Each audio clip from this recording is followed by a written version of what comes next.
au cœur de la vie locale, à Aix-les-Bains, Chambéry et autour du lac du Bourget. Radio Grand Lac.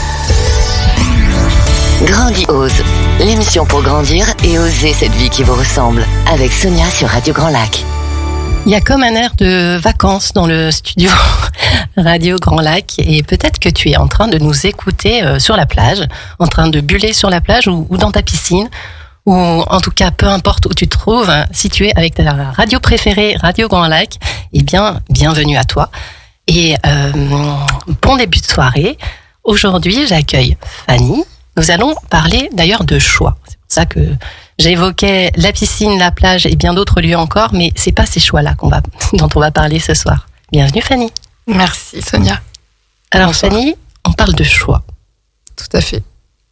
Qu'est-ce que tu veux nous dire au sujet des choix? Ce sujet déjà parce que quand tu m'as proposé en fait de participer à cette émission de radio, ça a été pour moi, il y a eu 2 temps en fait.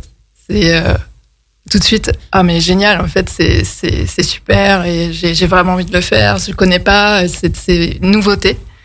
Et en même temps, ça m'a ramené aussi à un endroit où j'étais il y a 1 an, un endroit compliqué, un endroit d'où je me serais jamais permis ça en fait. Donc je me suis dit, c'est cool, c'est génial, on y va. Et ça me permet aussi de voir que suivant les choix qu'on fait, on peut avoir des opportunités, des rencontres qui arrivent, des ouvertures à certains endroits. En fait, ça change tout. Ça change complètement tout. Ça change tout. Donc là, quand tu nous parles d'endroits, c'est effectivement les espaces d'où partent nos choix. Est-ce qu'ils partent plutôt de la peur? Et auquel cas, j'entends moi qu'il y a 1 an en arrière, la peur aurait parlé et la conséquence aurait été j'y vais pas. Ouais. Ou complètement. Chose, je sais pas. J'aurais pas pu je me serais pas permise en fait, je pense, parce que la peur, elle me paralysait à ce moment-là. Mais je sais que j'aurais eu au fond de moi quand même un regret de pas le faire et une conscience de me dire quand même on pourrait ouvrir quoi. Ouais. Donc on entend l'espace du cœur qui est derrière, mais qui n'aurait pas parlé suffisamment fort pour permettre de faire ce choix-là. Ouais, complètement.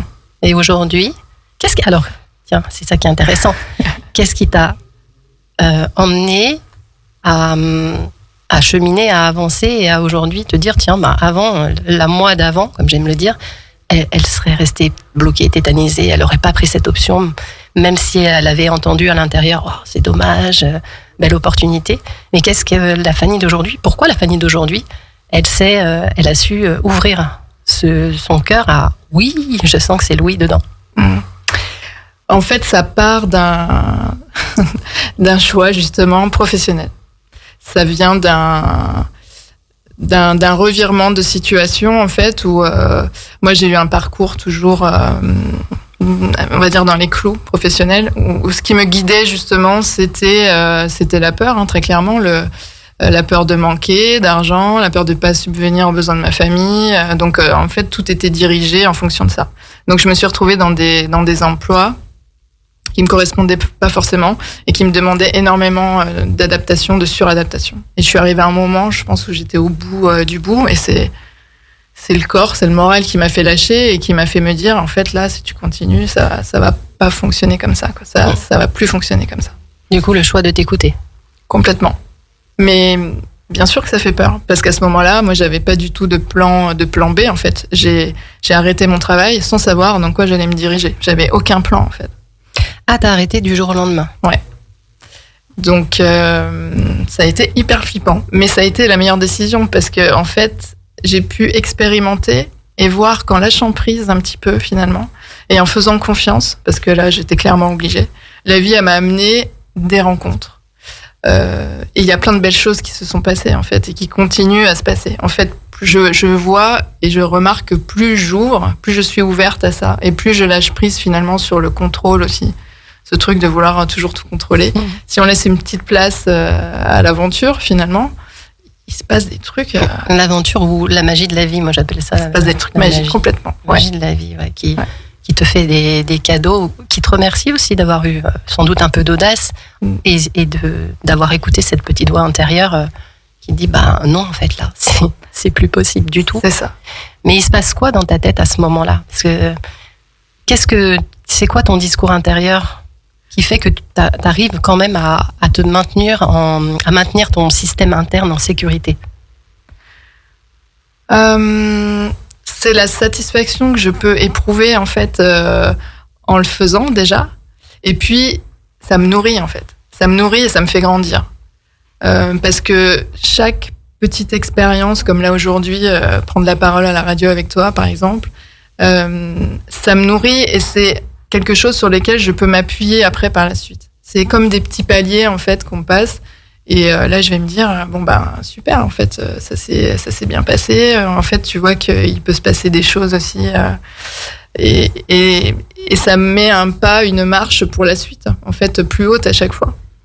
Plus grande, en tout cas. Ouais, mais ça ouvre un espace, en fait. J'adore ce principe des petits paliers. Alors, petits, grands, il n'y a pas d'échelle de valeur, des paliers qu'on passe. Et surtout, le côté, je me réancre à chaque fois que j'ai passé des paliers, il s'est passé quoi? Il s'est passé que j'étais super fière d'être joyeuse, pleine d'amour pour moi, parce que ça renforce aussi l'estime de soi. Carrément. Tous ces sentiments hyper agréables qui font que ça donne l'impulsion pour le palier suivant en se reconnectant à cette joie, cette fierté, et en se disant « Ah ouais, mais c'était trop bien la dernière fois ». Et c'est vrai qu'il y a parfois, on n'y reste pas suffisamment longtemps, je trouve, dans le côté... ça magie. fait bien. Oui, magie. Que tu te parlais, ouais. Pour amplifier ça. Et oui, surtout ça se passe souvent en plusieurs temps. Il y a l'instant concret qu'on passe et les répercussions qu'il y a derrière, en fait. Tout ce que ça peut drainer, en fait, et qu'on n'avait pas imaginé, et auquel on n'avait pas pensé, c'était pas calculé. Et moi, c'est ça que je trouve magique, c'est que tu te retrouves à rencontrer... Toi, carrément, c'est carrément ça... des genres de rencontres comme ça que tu n'avais pas prévues et qui arrivent parce que tu as fait un petit truc que tu n'avais pas forcément pensé à la portée que ça pouvait avoir, en fait, et ça t'amène d'autres choses. Et ça, c'est ça, moi, que je trouve ça magique, en fait. Oui, c'est ça, ce lâcher-prise. On évite d'imaginer un résultat. On sait que quoi qu'on fasse, en fait, on est raccordé au bon espace à l'intérieur de nous et on sera guidé dans ce qui nous construit, donc dans nos valeurs. Vers des personnes qui sont dans la même énergie, qui vibrent la même fréquence à ce moment-là. Et la vie est tellement bien faite. Oui, effectivement, cette rencontre que nous avons eue par le biais de quelqu'un d'autre, d'ailleurs, qui fait aussi partie du même niveau d'énergie que nous. Et boum, tu as saisi l'opportunité, je l'ai saisie de l'autre côté. Et voilà, l'alchimie peut se créer. Mais c'est vrai que ce chemin, d'ailleurs, on parle là de la radio, ensemble, de pouvoir l'apprécier, d'être là, faire durer ce moment et l'amplifier après, c'est pas quelque chose qui est encore très inné. On n'apprend pas à faire ça. On passe très vite à, tu sais, ok, on sort du studio, on va à nos prochaines activités en ayant la tête ailleurs, au lieu de savourer. Ce que j'appelle savourer, c'est rester dedans un maximum, parce que ça nous aide franchement à passer les prochains caps de peur. Ouais, puis je pense que ça se travaille aussi, en fait. Tu sais, moi, je le travaille dans la peinture notamment. Ce processus de création, quand tu commences à t'imprégner de ça, tu es face à ta feuille et tu essayes de rentrer dans ce processus sans attente, justement, aucune de résultat. C'est ça qui se passe dans la vie, en fait. C'est exactement la même chose. Et je m'en sers beaucoup, moi, en fait. Je retranspose, si tu veux, ce que je peux avoir avec l'art, avec la peinture, dans la vie. C'est vraiment un parallèle qui se crée parfaitement. Hein. D'ailleurs, oui, ça m'évoque le fait que tu dises devant cette feuille blanche ou devant ce tableau blanc, il peut y avoir l'espace de la peur. Qu'est-ce que je vais être en capacité de créer? Ça n'empêche pas qu'il soit là. Suis-je en capacité de créer? Ou l'espace la peur, elle est toujours là, mais le cœur, qu'est-ce que j'ai envie de délivrer? C'est quoi le message? Qu'est-ce que je vais déposer? Et ça change évidemment la toile à l'arrivée. Je suppose. Ah bah oui, complètement. Et puis surtout, ça change ce qu'on ressent au moment du processus. Parce que là, on se laisse porter. Quand on arrive à lâcher prise, on se laisse complètement porter, en fait. Et là, il y a du plaisir. Là, il y a de la joie, il y a de la légèreté. Sauf que quand tu es dans l'attente d'un résultat quelconque, en fait, c'est dans le contrôle. Et tu parlais de l'intention un petit peu tout à l'heure, ce qu'il y avait derrière ces choix. L'intention, en fait, je pense qu'elle est hyper importante. Si l'intention, c'est de se protéger, c'est de rester sécure, forcément que les choix, et ça va être des choix qui vont être fermés, ça va pas être ouvert, quoi, à l'aventure, à la magie, et ça fait toute la différence, en fait. Mais il est là le point je fais des choix parce que j'ai peur, parce que j'ai besoin de me protéger de quoi? Souvent, en fait, on a ces fameuses peurs qui sont irréelles, hein, pour la majorité. Et comme on est très fort à créer nos propres scénarios, d'inventer de je ne sais où, c'est vrai qu'on n'ouvre aucun espace, mais finalement, la protection, elle serait de sortir de ça, de choisir le cœur, même si ça n'est pas connu, mais au moins de se laisser guider.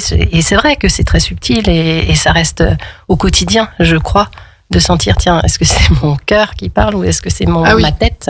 Oui, ça demande une conscience, en fait, finalement. C'est de rester conscient en permanence. C'est un travail d'observation et de ressenti. Ouais, j'adore ça, l'observation de soi. On peut pas le faire toutes les 5 minutes, on n'est pas là pour se fatiguer, puis il faut se fiche la paix un peu. Mais il y a des moments importants où on peut se demander, quand je suis en train de faire ça, je le fais, ça part d'où, en fait? Ça part de quel endroit de moi? Clairement. Et puis je l'imagine un peu comme un muscle, moi, tu vois, c'est un truc un peu qui s'entretient, qui s'entraîne, et après, à force, ça devient de plus en plus évident et de plus en plus simple, en fait. Même si je pense que la peur, on est humain après, et elle est toujours un petit peu là, mais la peur aussi peut être une bonne impulsion aussi. C'est un moteur, oui. Ouais. Si elle est bien utilisée, en fait, voilà. Qu'elle prend pas toute la place et qu'elle n'est pas paralysante. Peut-être que ça part de l'idée d'arrêter d'avoir peur de la peur et d'imaginer que la peur n'est pas un problème. C'est comme pour tout, hein. Si on considère que la peur est un problème, elle devient un problème. C'est plutôt, la peur est là. Elle habitera en moi toujours, plus ou moins. Mais qu'est-ce que j'en fais? Et comment qu'est-ce que je décide d'activer chez moi pour avancer avec cette peur qui me montre quelque chose de beau derrière, hein. Et oui. Regarde, pour toi, je pense que c'est ça, cette peur, ce moment où tu t'es dit, j'arrête tout, il y a autre chose qui m'attend. Est-ce que tu as senti qu'il y avait un désir plus profond? Je sais pas comment tu l'as... Est-ce que tu saurais y mettre des mots ou... En fait, j'arrivais à 45 ans passés, et je pense qu'il y avait vraiment une recherche de sens énorme, en fait. Je trouvais plus de sens dans ce que je faisais. Et j'avais besoin de mettre de la profondeur, de la valeur, en fait. Donc ça a été une recherche aussi avec moi-même, hein, parce que c'est comme un petit reset, là, une remise à niveau. Ok, alors maintenant, qu'est-ce que t'as fait? T'as fait ça, et maintenant, qu'est-ce que tu veux pour après? C'est un bilan de vie, quelque chose comme ça. C'est carrément à se dire, il y a un petit point central, hein, j'arrive au milieu un petit peu, il me reste encore la moitié. J'aime bien le petit point central. Donc concrètement, c'est de se poser les bonnes questions aussi, hein, se dire, est-ce que je suis satisfaite de ma vie? Est-ce que c'est de faire un vrai point, quoi, en fait. Je trouve que c'est hyper important, en fait, de ne pas arriver, tu vois, à un âge après à se dire, j'ai des regrets, d'être aligné avec ça, parce que la vie, elle est quand même précieuse, on en a qu'une. Hein, donc, Et il y a peut-être aussi, est-ce que j'ai le droit à plus, à mieux? Alors, complètement. Il y a vraiment une question de ça aussi. L'estime de soi, la confiance en soi. C'est souvent, je trouve qu'on se fait on a tendance à se tasser, à se minimiser, à se faire petit. Et en fait, c'est prendre sa place, quoi. C'est juste prendre sa place. Et s'autoriser à prendre sa place, moi, ça m'a pris pas mal de temps. Apprendre, enfin, peut-être à la trouver déjà. La trouver déjà, complètement. Et ensuite, à l'assumer pleinement et à l'incarner et à y être. Ouais. Je suis là et je me vois déjà. Voilà. Pas s'excuser. Oui, pas s'excuser d'exister, dénigrer, mais en tout cas, commencer à faire ce point de bascule et se remettre au centre. Donc tu t'es choisi, et on parle des choix, donc ça tombe bien. C'est exactement ça. Beau parcours de vie en tout cas. Ce serait intéressant que peut-être tu partages aussi avec nos auditeurs quelles ont été vraiment tes clés à toi, ou quelles sont maintenant que tu as plus l'habitude, tu t'es entraîné à muscler, on va dire, ces endroits pour faire des choix de cœur. Ce que tu pourrais partager comme petite astuce. On va faire une courte pause musicale et puis on revient avec les petits tips. Vos émissions préférées, elles sont toutes sur Radio Grand Lac. Grandiose, l'émission pour grandir et oser cette vie qui vous ressemble, avec Sonia sur Radio Grand Lac. J'espère que la musique t'a mis un petit coup de peps, parce qu'elle est vraiment très agréable. En tout cas, on ne peut pas s'empêcher, ici dans le studio, de se dandiner, de bouger. On revient sur les choix, qui est la thématique de ce soir avec Fanny. Et j'évoquais juste avant l'envie qu'elle nous partage. Ces astuces, en tout cas, quelles ont été les étapes de réalisation et ce qu'elle peut te donner à toi qui écoute, qui peut-être est perdu et dans la version encore qui n'a pas de sens dans ce qu'elle fait au quotidien.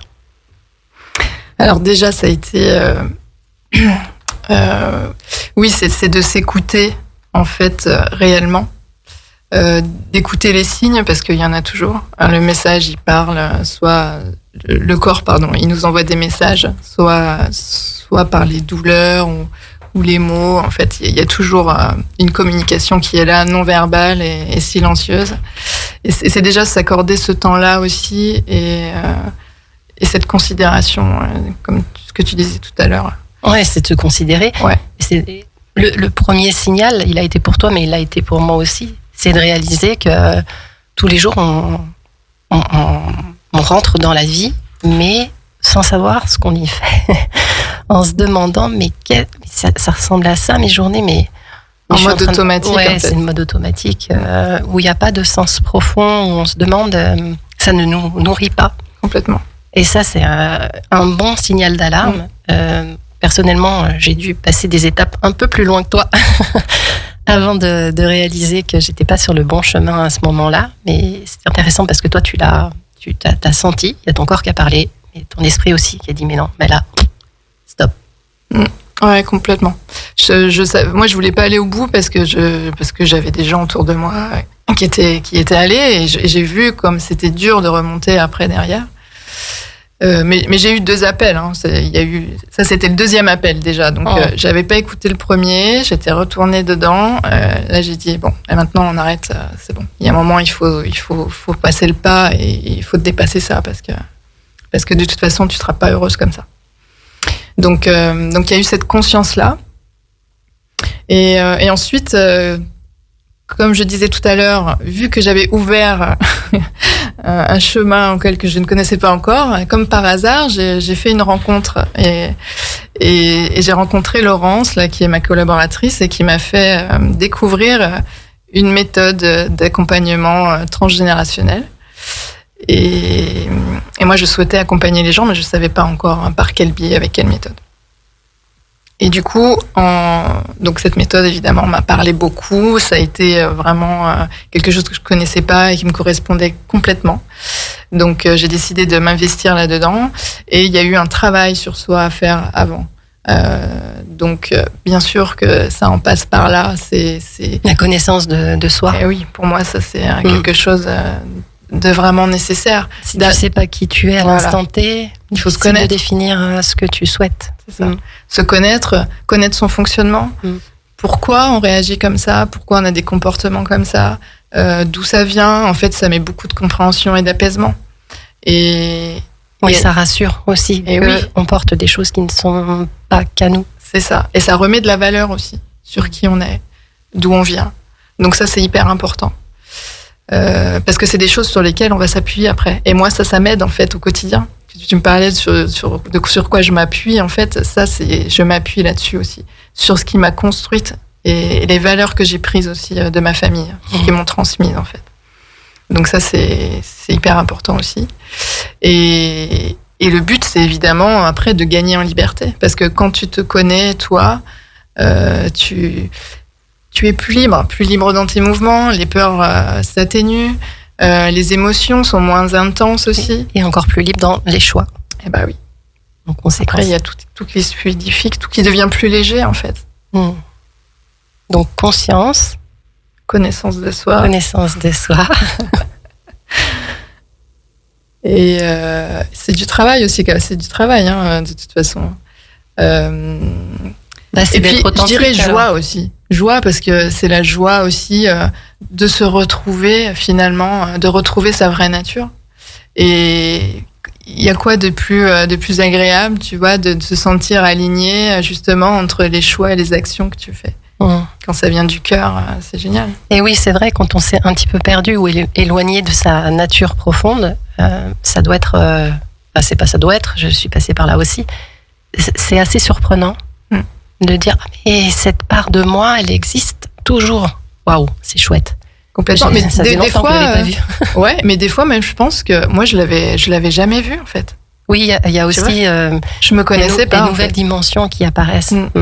Donc là, je suis aujourd'hui, tu vois, par exemple, je suis très contente de faire ça avec toi, parce que je sais que, je t'ai dit, il y a 1 an, c'était pas possible pour moi. Donc de voir les avancées aussi et de voir où ça mène, de voir cette magie qui opère, c'est génial. En fait, ça te motive à continuer dans ce sens et je trouve que la vie, elle est magnifique. Et puis de continuer à découvrir encore d'autres facettes de soi, parce que ces fameux paliers, plus on en passe, plus on réalise, tiens, oulala, waouh, je suis capable de ça. Complètement. Et puis de s'amuser en fait, parce qu'après on se rend compte que finalement, on n'est pas obligé de se prendre au sérieux et que c'est un jeu. Hein. La vie est un terrain de jeu. Mais oui. Mais c'est vrai qu'il y a certaines circonstances qui sont plus difficiles, on va dire, à appréhender, parce que la circonstance, elle est là et on ne peut pas la changer. Oui. Mais d'apprendre à changer son regard sur la circonstance, c'est un vrai job. Oui, c'est un travail, c'est vrai, mais par contre, ça change tout. Oui. C'est l'état d'esprit, c'est la manière dont tu prends du recul en ayant la confiance que tout va bien se passer. Toi, tu as embrassé la vie. Tu vois, tout à l'heure, tu ouvrais les bras comme ça. Je dis, c'est l'ouverture, j'embrasse tout ce qui arrive et ça arrive. Et oui, c'est ça qui est... mais c'est pour ça que c'est hyper important. Moi, ce que je veux dire aujourd'hui, c'est au moins de le faire une fois, pour le ressentir. Parce qu'une fois qu'on l'a ressenti une fois, après, on peut pas ne pas y croire, en fait. Tu vois, t'es obligé d'avoir confiance. Mais oui. Et en fait, c'est donnant à chaque fois. C'est ça qui est fou, quoi. Mais peut-être comme petit exercice, parce que c'est des choses qu'on fait, en fait, tous les jours. Parce que tous les jours, par nos pensées, ça nous donne un niveau d'énergie et on se met en action, en mouvement vis-à-vis de ça et on obtient un résultat. C'est intéressant d'aller regarder les endroits où on est moins dans les attentes, où on est plus tranquille et de prendre des petits passages de nos vies et de réaliser un résultat. Et on peut partir d'ailleurs du résultat directement, d'avoir eu un résultat qui était waouh, qui était super, et remonter le fil, détricoter dans l'autre sens pour se dire tiens, quelle était ma pensée, ma croyance à l'origine de ça. C'était peut-être, je m'en fiche après tout. Voilà. Et pourquoi pas? Plutôt que, et si? Ou il faut que je dois, tout ça, tous ces trucs lourds, là. Ouais. Parce qu'on est assez spécialiste pour se mettre... En fait, c'est se fiche la paix aussi, quoi. Et c'est d'avoir de la douceur envers soi-même aussi. Ça, c'est pas facile. Enfin, moi, ça m'a pris beaucoup de temps. Mais ça reste... de mon point de vue, ça reste un champ ou une pièce de notre intérieur à cultiver tous les jours. Il n'y a pas un instant où il n'y a pas besoin d'être vigilant sur la manière dont on se parle. C'est clair. Et on revient dans l'observation de soi, la connaissance de soi. Pour quelle raison on serait aussi dur avec soi alors qu'on ne l'est pas avec nos amis, nos enfants. On est terrible avec nous-mêmes. Je pense que vraiment... Moi, je disais, on peut être vraiment notre pire ennemi. Il n'y a pas besoin des autres pour se faire la guerre. C'est vraiment... Mais ça, c'est important aussi. Moi, ce qui m'a fait du bien aussi, ce qui m'a un petit peu apaisé, c'est justement, comme tu disais, de sortir de mes pensées et de prendre de la hauteur, en fait. Et de les regarder, de les écouter. Parce que là, ça change complètement le rapport. C'est-à-dire que tu n'es plus envahi et dedans, en fait, tu as un rôle d'observateur. Et ça te met vraiment en retrait. Est-ce que ça veut dire qu'à chaque fois que tu as des choix à faire, des choix qui sont assez importants pour toi aujourd'hui dans ta vie, tu te mets sur pause en disant pop, attends, j'écoute le brouhaha là-dedans, là, je commence à décortiquer, à faire le tri. Ça je garde, ça je jette, et je redescends de plus en plus vers et là-dedans, dans le cœur, ça dit quoi? Ouais, j'essaie vraiment de mettre de la conscience en fait. Et voilà, et de plus être dans le rythme infernal, sans se poser de questions. C'est vraiment ramener la conscience sans arrêt. La conscience sur tes pensées et la conscience sur ton corps à l'intérieur, ce qu'on ça dit. Oui, parce que je pense que on est tellement axé sur le mental qu'on en oublie le corps en fait. Et le corps, lui, il est conscient de plein de choses. Donc en fait, quand on a une décision à prendre, de le ramener dans le corps et de prendre le temps de le sentir, de voir comment ça vibre et comment ça résonne en fait, on a déjà des éléments de réponse normalement. Alors c'est vrai qu'on le dit beaucoup, il y a plusieurs émissions comme ça que j'ai animées où on revient sans arrêt dans le corps, parce que c'est le corps d'abord et les pensées ensuite et non pas l'inverse, souvent on se trompe. Sauf que quand tu n'as jamais appris à écouter, que tu as fait taire tes émotions, redescendre dans le corps, il peut ne rien se passer et c'est ok, mais c'est déjà commencer à se dire tiens, si j'allais faire un petit voyage intérieur, au moins sur sa respiration, son rythme cardiaque, un peu sentir à l'intérieur de son ventre, dans les zones un peu plus sensibles pour les femmes, voir ce qui s'y passe, est-ce que l'énergie circule ou pas. Et ça donne une indication si c'est bloqué. C'est peut-être nécessaire de se faire aider. Ah bah oui, complètement. Faire accompagner. Mais moi, ça me semble même indispensable en fait. Moi, je vois pas, je suis encore accompagnée là aujourd'hui et en fait, on a besoin d'une aide en fait. On peut pas tout régler tout seul, je pense pas. Ou alors, on prend beaucoup plus de temps et on peut s'épuiser aussi à ce travail-là. Donc, je pense que c'est important d'avoir un cadre bienveillant et objectif surtout. Et on gagne un temps fou. Moi, en 1 an, là, je vois la différence. Et pourtant, je me suis toujours intéressée à plein de choses. J'avais déjà commencé de tester des méthodes parce que ça m'a toujours intéressée. J'ai toujours cherché le sens profond des choses, en fait. Pour moi, il y avait quelque chose auquel je pouvais pas accéder, mais je savais c'était là, en fait. Donc, oui, l'accompagnement, quel qu'il soit, trouver l'accompagnement qui convient, en fait, parce qu'il y en a beaucoup. Accompagnement et l'accompagnant. Et l'accompagnant, ouais. Parce que c'est ça, c'est surtout souvent une question même, de personne. Complètement. Plus que la méthode. Ouais, je suis d'accord avec toi. C'est où est-ce que ça match? Waouh, cette personne, c'est ça. Tout à fait. Ces outils, peu importe. Mais on sait que ça va résonner, on sait qu'on est en sécurité, en confiance. Et l'intention est posée derrière et voilà, on s'envole. Parce que c'est un parcours quand même de montagne russe. On est face à soi-même. Oui. Dans ces moments-là. Ouais.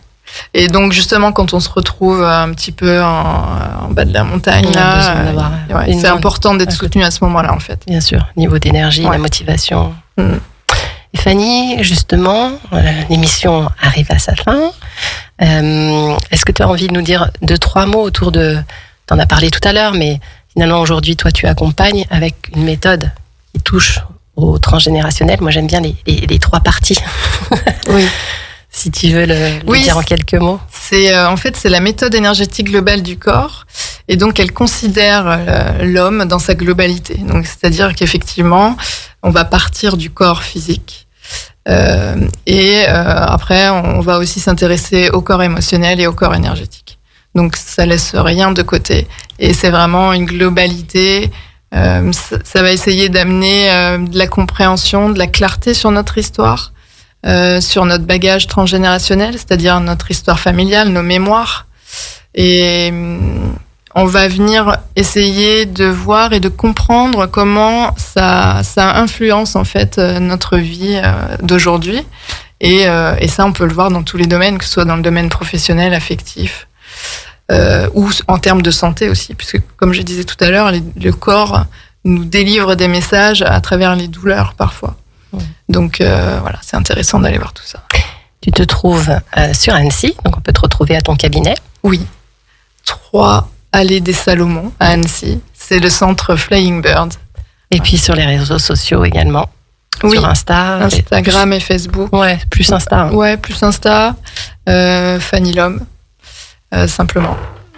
Merci Fanny. Merci à toi Sonia. On vous dit à bientôt, c'est-à-dire dans 10 minutes à 18h, l'émission Festival Ours en scène. Et puis, vous retrouvez à 19h30 la 16e émission sur le cinéma. Je vous souhaite une belle soirée à tous et à bientôt. Votre radio locale, c'est aussi sur radiograndlac.com.